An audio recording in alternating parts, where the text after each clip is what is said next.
Semakin dekatnya perhelatan akbar Asian Games 2018 di Kota Palembang, membuat setiap pihak yang terlibat memaksimalkan kinerja dan pelayanannya.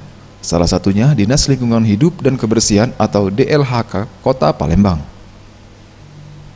Untuk menjaga kebersihan selama pagelaran Asian Games di Komplek Olahraga Jakabaring, DLHK telah menyiapkan 14 unit tong sampah serta 4 unit mobil pengangkut sampah dan akan ditempatkan di JSC dan SPC.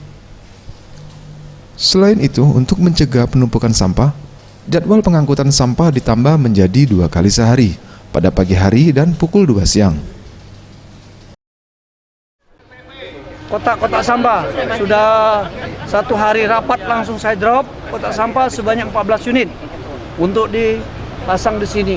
4 unit, jadi saya fokuskan di sini mobil-mobil baru itu. Jadi mobil baru yang kita baru pengadaan, kita fokuskan di sini.